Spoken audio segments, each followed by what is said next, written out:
So welcome, Emily. Thank you very much for being a part of this video series on my YouTube channel.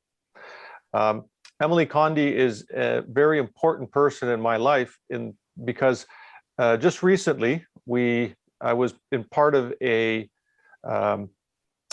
art and death experiential program in where storytellers, people who had stories about death, were connected with a artist. And the goal there was that the artist creates a representation of the person's death story. And I was paired with Emily, and actually chose Emily out of 3 different artists. And the experience for me was extremely healing, I think is the best way to say it. So I thought that this would be a wonderful time to share that experience and to have Emily share about her experience through this process and being involved in this event. So Emily, thank you very much for joining me on this call tonight. Yeah, thank you for having me. So Emily, tell me a little bit about how you got involved with Taboo Health and why you decided to be part of it. Yeah, sure. So I saw their open call, basically, that they were looking for artists who were, focused on subjects around healthcare and kind of the taboo subjects in that. And I had always been a little bit interested in that from my own experiences. But actually what got me the most interested in it is that my sister passed away in 2020. And so having that experience and trying to translate my own grief into art, I thought that it would be really cool to kind of do that for someone else and to figure out how to how can I take what I'm trying to do for me and use it to support someone else through their journey. So that's what kind of prompted me to apply for it.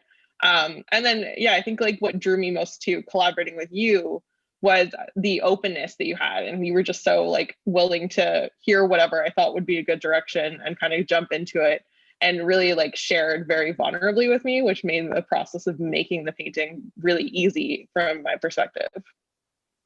Oh, that's wonderful to hear. Thanks for sharing that, because I would say the same, is that when I was sharing with you about my experience with my mom passing in palliative care, then I felt like I was in a therapy session with somebody whose boundaries were extremely broad. It was nothing like I've ever experienced before, but because you were able to take in anything and everything that I shared. Mm-hmm. When you were doing the work with your own artwork to go through the healing process with your sister's passing, or because of your sister's passing, can you share a little bit about what you were doing and what you experienced in that process? Yeah, so I feel like all of my art kind of has come around to this central topic now, in many different approaches. And I work physically in painting and also digitally. And so I've made works about her in digital spaces and also for physical ones. But the process that I used for the painting we did together was one that I started in my thesis, where I was building up layers of texture to create kind of an under image to a painting, and then using color in a very intuitive manner and placing it where it just felt like it needed to go, to try and capture this moment that was at one point was a feeling, but is slowly shifted into kind of capturing a relationship that people have. And so for me, I've been thinking a lot about new ways of memorializing and what it means to have kind of a memory or memorial to someone who's passed away. Probably because I was thinking a lot about was planning out my sister's grave marker and things like that. And I was what can I do to really try to make something that's going to be more beneficial to someone than just going and visiting a gravesite? Or, what could someone have if they're not in a location that they can go to a cemetery? How can they still honor the relationship they have with that person? And so kind of in doing this process with you, I've been able to sort of create almost a workshop style approach of thinking of a person and then embedding your relationship with them through texture and color into this really beautiful collaborative artwork. What you're saying to me, what showed up immediately was when I go into the cemetery, I go for walks with my dad and we go into the cemetery, because it's right by where we work together. And it's all the same. Mm-hmm. Like to find the grave of somebody would be extremely complicated because they all this kind of the same color, the same size, right? And it's not a personal, unique experience representing that individual. So I get what you're saying, that there would be that you would like to personalize that, really connect people with that individual, that past or that transitioned individual. Mm-hmm. Yeah, and I think that like it's also about like honoring like not just that person, but I think that like once we pass away, like the person that we were becomes like alive again through these relationships that we have. And so like my sister lives on like in the memories I have of us spending time together. And so I really wanted to like focus on a way to support that like ongoing narrative of being in, a new relationship and how that can kind of transform into something different when that person's still not here. Yeah, that's interesting when you say that it can actually continue on after the Mm-hmm. person has transitioned. Because I do feel that if I go into the cemetery and look at a grave, it's like it's over. Like it's like a closed door or a wall. But when you created that painting, representing, time that I spent in the back with my mom in the backyard, with the cedar hedge, etc. When I looked at that painting, then it did bring back this memory that's alive. There was life in what you created, and making that experience and that memory really alive and not a closed book, but it's more like an open window. Yeah, for sure. Mm-hmm. And tell me why you started, or what it is it about that texturing or that layering of paint that really calls to you that you chose that direction? Part of it was like a material thing that I liked kind of, I use pouring medium a lot, but it's a very like flat surface. And so I wanted a way to integrate like kind of the thick paint aesthetic that I liked with that kind of shiny, glossy ink experience. So I was playing around with ways to like kind of merge those two things together. But then I kind of approached it as like there's so much extra meaning that can be embedded in the texture.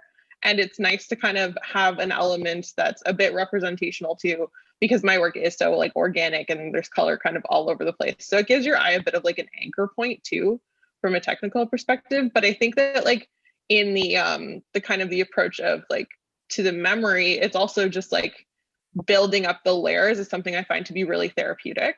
And so when I've been thinking about like memories of my sister and I'm thinking of like, say like we're at our cottage and we're out at the lake. And so like I'm painting like layers of water. It's just like the actual layering of the material keeps me in that moment and is a really nice way to kind of process that. So you're keeping that memory alive, and you're actually emotionally working through those memories while you're Mm-hmm. doing the physical painting and layering. Yeah. Yeah, I can see that.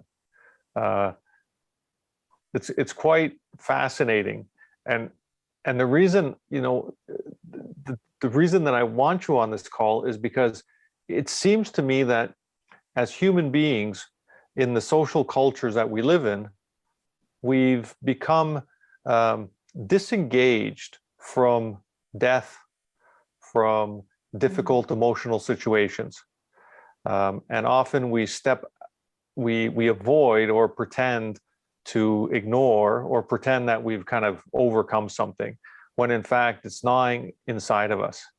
And this process that you're sharing of layering and painting and doing some artwork seems like it could be a therapeutic way to work through something for everybody.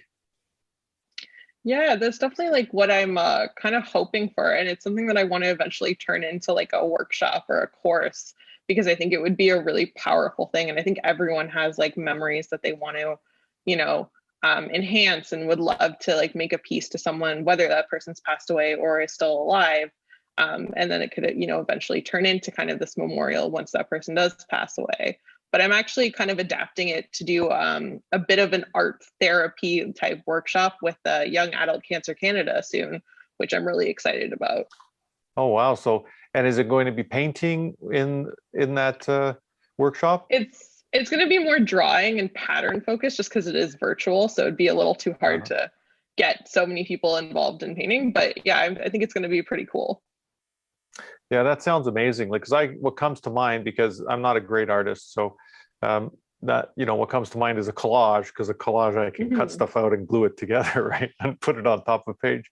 Um, would something like that be therapeutic, do you think, as well?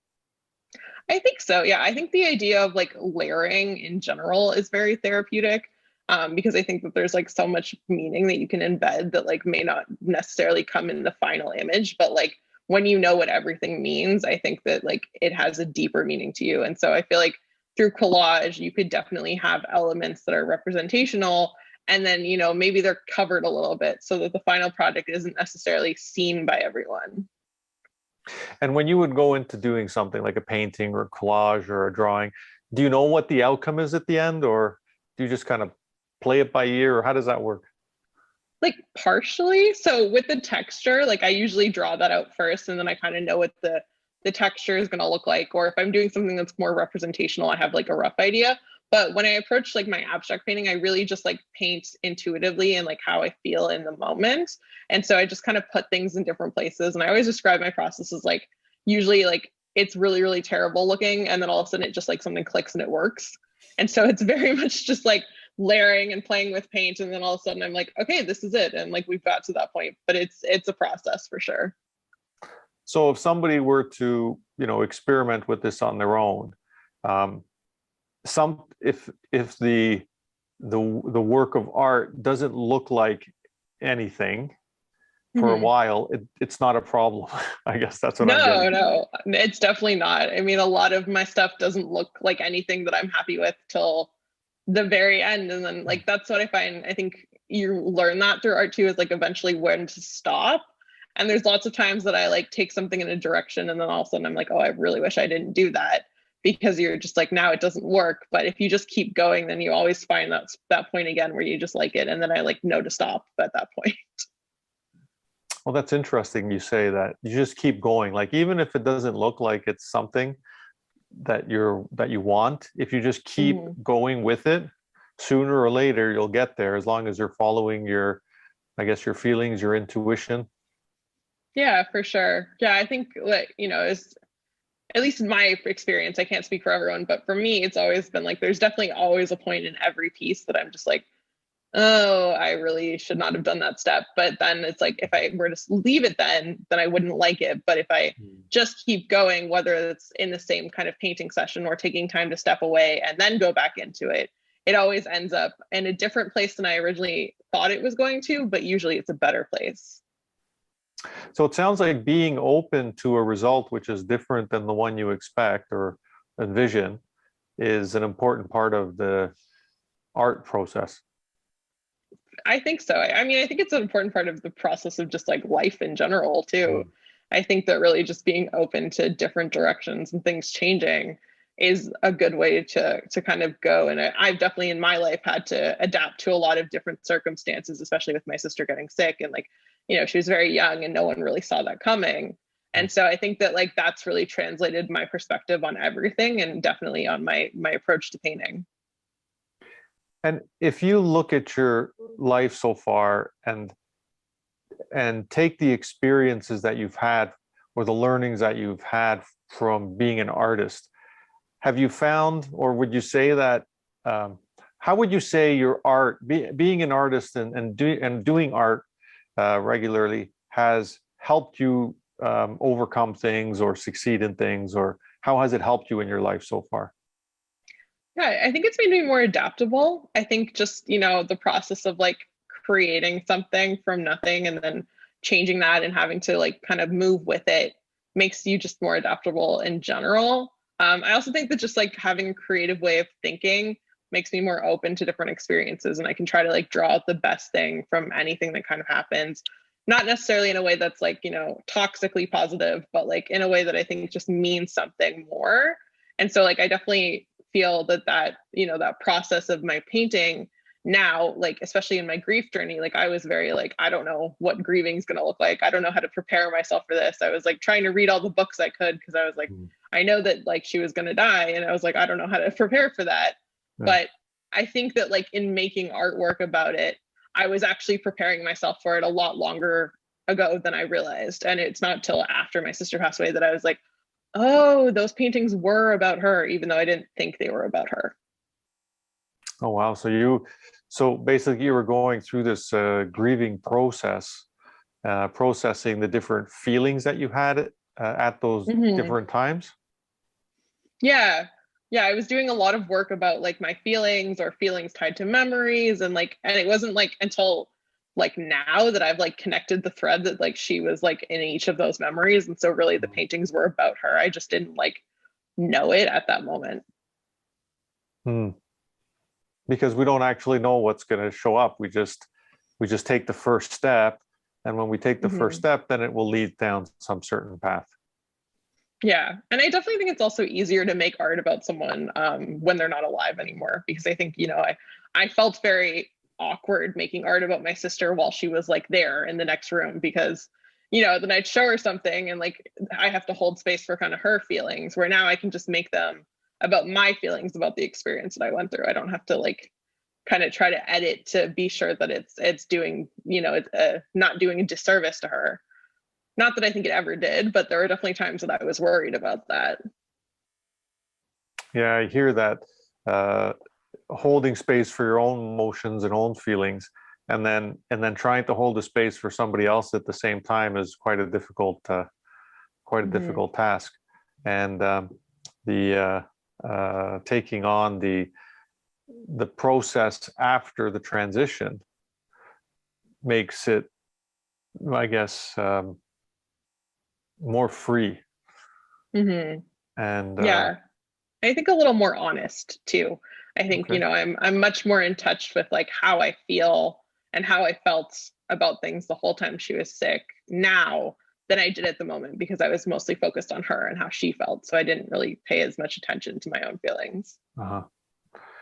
So what I'm hearing is that the benefit of doing some type of artwork like this, whatever it may be, as long as it focuses a person's attention on the process instead of the actual end result of what it's going to look like, but on the person's memory and on continuing to work through that, is a very powerful, very powerful healing process. For sure. Yeah. I think the process is like arguably more important than the final result. I mean, having something at the end of the day that looks nice is always lovely, but I definitely found that even, in the times that I made art and I didn't necessarily like them, I still got something out of it. And I think that in participating in the process, whether, you're an artist or an artistic person or not at all, you may not like be super drawn to the final piece you made, but I think you'd still get something out of it. That's interesting that you say that, because after because I was paired up with 3 different artists, and I think you were the 3rd artist that I spoke to, and I felt at the end of when I finished talking with you, it was like, and then you kind of you mirrored back a idea, right, which was still very well, it wasn't clear yet, right? It was just an idea that you were sharing. I remember after that call, I went and I told Maria, who's in charge of Taboo, that I've actually gone through some therapy. And even at that moment, I could have said that, this has moved my grieving of my mom's passing, which took place 5 years before.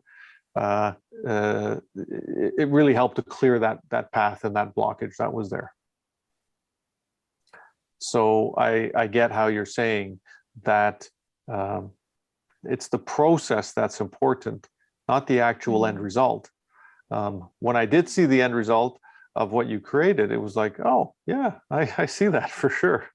And it, because of all that layering and texture that you put into it, there was this strength to it, but this softness at the same time. This, yeah, it was very interesting. So even now, if I just think of it,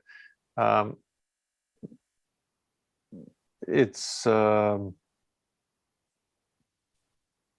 soothing, I guess, is what I'd say. Okay. Yeah. And that's definitely, I think, the direction I was hoping for. So it's nice to hear that. And especially, you know, for our future goal of having it actually hang in like a palliative care unit, soothing is definitely the vibe that I think we want. So I'm glad to hear that. Yeah, and from what, you know, from putting in that texture, I think that has a lot to do with it as well. It's like, you know, it's like you could touch it. You know, I could put my finger on there and touch the paint, which is not something I would typically do with a painting, right? So that's kind of cool. Can you share a little bit more about what you got out of, you know, your process of doing some art with following your sister's passing and during as well? Because I think it would be quite valuable for people listening. Yeah, sure. For me, it's just like, I don't know, I guess it definitely just made me feel better in my grieving. Like it definitely got me to a point where I was like, you know, I think I'm doing okay, or like I'm doing better than I thought I was. And because I was really worried for a while in the beginning that I was just in denial.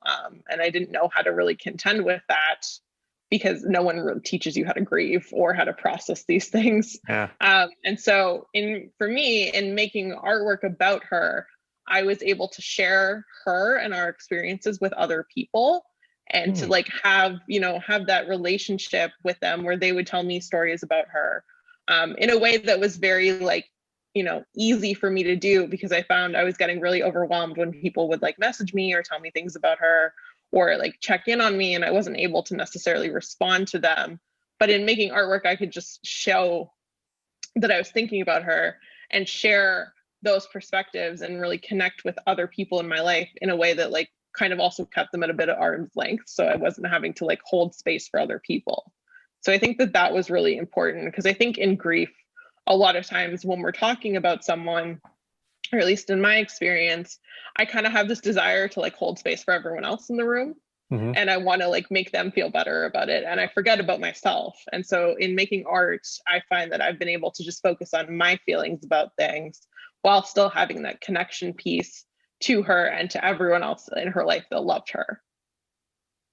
Yeah, and there's nobody making you or trying to misdirect you or redirect your attention or your feelings, or saying, well, you don't have to feel that way, or, you shouldn't feel that way. She was a good person, or, whatever people say, right?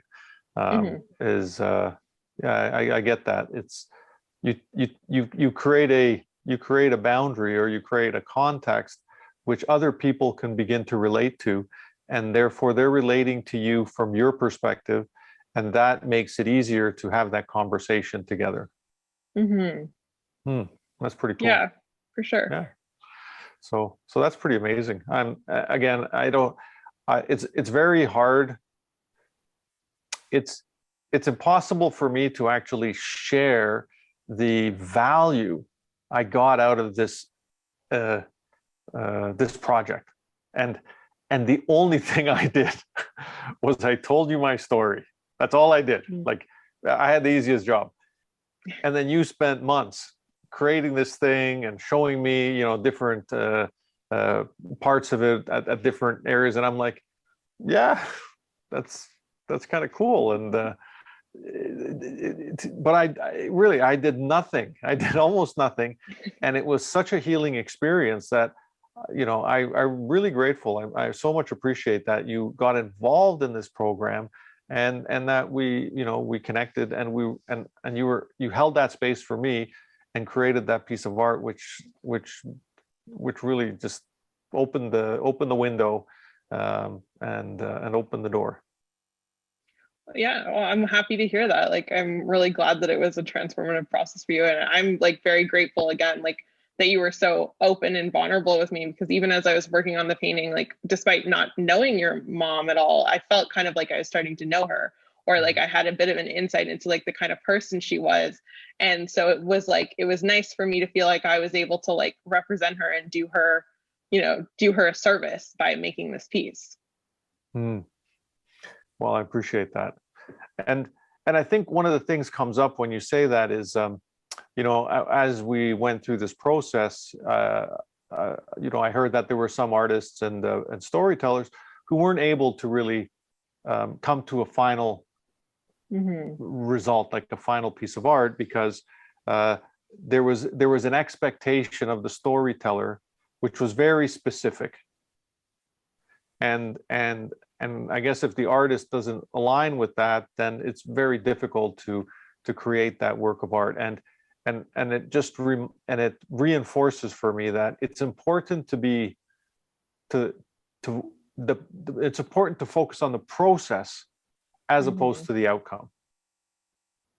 Yeah, I agree as well. I definitely had various experiences or heard various experiences from other people in the program that, yeah, I think when you're focused on the outcome too much, it can do a disservice to the process for sure. I think that, if you're focused on making something that looks really nice or ends up being very pretty, is like, it's hard to get that same thing. And that was probably my favorite thing about our collaboration, was that it was so open.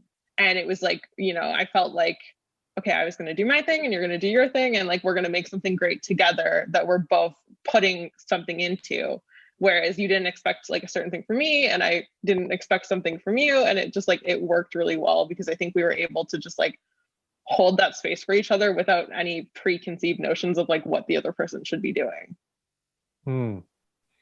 Yeah, perhaps I can see that. Yeah, that would be, and I guess that's an important part in relationships as well, right? It's whether the relationship is alive or there's been a passing, by allowing the relationship or the other person to be the other person, and not expect too much from that person, or it gives the opportunity for something much better to show up. For sure. And I think it's more of a true connection, I think, as well. Like, you're not, if you're expecting something from someone else, then I think you're always going to be a little disappointed. Where if you just let someone show up to be their true self, then, it can always it's just going to turn out great. And I think that's the perfect way to end this conversation. Emily, once again, I truly appreciate, I don't know how to communicate it in words of how valuable this experience has been with you. And I want to encourage anyone who does have a current challenge, or someone's passed recently in their lives, is to look to art to create some art for themselves, which is beneficial, which helps them move through that process. What would you recommend if somebody would like to, start on a little DIY art project to go through some death experience that they've recently had? The way that I usually start my process is through writing and journaling and just trying to like spit everything out on the page so that I can kind of then go from there. And so like in the process that I used and kind of the questions that I was asking you was to describe like 3 main memories to me. And then I was taking notes about like the colors, the textures, things like that. And I'm sure some of the questions I had at the time, you were probably like, I don't really know where this is going. Because I was like, what was the color of the couch or the texture of this? But for me, like having all those details makes it really easy to start to develop a picture, especially if you're not expecting it to look like anything specific. And so I find that like, breaking things down into textures and colors is a really good way of starting. So, maybe write out a certain memory and see what words jump out at you or what descriptive words you kind of use from there. And then you can try to translate that into a visual. But I think just being very like free and intuitive with your approach and not having solid expectations of what the final product's going to be is going to be the most effective and most fruitful process. And is there a specific medium that you think people could use that would be more beneficial? Like, I don't know, I'm thinking collage, obviously, because that's my art level. But is it like, is bigger better in this case? Do I get out some Bristol board and put it out on a big table, or do I just get a, just a letter size paper and work on that? I think it's really up to you, and I think like also what's accessible to you. If you have certain materials at home like markers and paper, then I would say go with that. If you want to really buy some materials, I'm always a big fan of ink, just because I find you get a lot of really organic color and blending together with it, because it's so like liquid, which is really nice. And I like to work on like a wet surface too, which can kind of enhance the flow and blending together. But yeah, I really think that whatever you're comfortable with, whatever is your medium of choice, is totally fine. And like, I think everyone has an artistic side to them, whether, you're someone who's knitting or baking or cooking. Like, those are all things that you can kind of like even play with this process. If you're thinking of like a meal that someone made, like try making that meal and see how that makes you feel. Yeah, because cooking is also a form of art, as much as it is a Yeah, science as well. Yeah, for sure. That's brilliant. Just brilliant. Yeah. How easy it can be to work through that. And obviously I'm guessing is, you want to be thinking of that person while you're creating that meal. You want to be focusing on that attention. And that's actually quite interesting you say that, because, working with my dad, now it's been, I take food in, or my wife makes some food and she thinks about him when, okay, why don't you take this in? He's going to like that. Or, sometimes I prepare some, something easy, and then I make a big pot of it. I think, okay, well, I'll make some because the kids like it and my dad likes it. And then it does change the relationship, and it also changes my approach to him, to my kids, to my wife. Yeah, that's quite interesting. Wow, that's brilliant. Yeah. So it's as Yeah, simple as cooking, right? there you go. As simple as cooking, or get Yeah. out, go into the garage and get out a piece of plywood that's left over from something, and put some old pictures on it, or some, I don't know, whatever, some of the favorite foods that, the person, or just any memories that are associated with that person. Yeah, like I think it's really about spending time with that person, and however it feels the most natural and organic to do that, that's the best way to do it. It's just, think of what they loved, what you love doing together, and really take the intentional time to kind of continue on your relationship and have that experience with them, even though they may not physically be there, because they're still there on some level. So if someone's knitting, they could knit something for that person, or with that person in mind. Yeah, for sure. Or like use a color yarn that they loved, or, maybe look up a recipe that was theirs, or, I think anything. I think, our relationships with people become really embedded in us, and that relationship will always be like personal and special, because no one else is going to have the same relationship that you had with someone. So there are definitely like elements there that you're probably doing it subconsciously more than you realize, but when you kind of take the time to intentionally do it, I think you can make something really beautiful. Yeah, it's so simple, actually. When I hear it from you, it can be a very simple exercise. We don't have to make a huge big deal out of it. The important point is start and just do whatever comes to mind.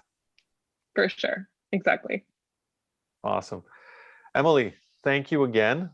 You said you're going to be working on doing a workshop, so please, you'll be sharing your website or your contact information, Yeah, or somewhere absolutely. that people can get in touch with you, or can get in touch with your program, because if this is something that they would like to do, then for themselves, then this is an opportunity for them to do so.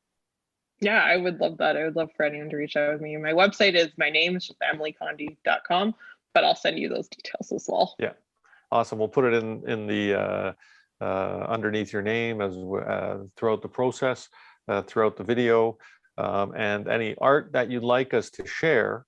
That maybe something about your sister, if you'd like to share some of that stuff. Sure. If you take nice pictures of it and send it to me, or just if it's on your website, and we'll just kind of scroll through it and put it up there. Yeah, that sounds great. All right. Emily, is there anything else that comes to mind that you'd like to share on this call?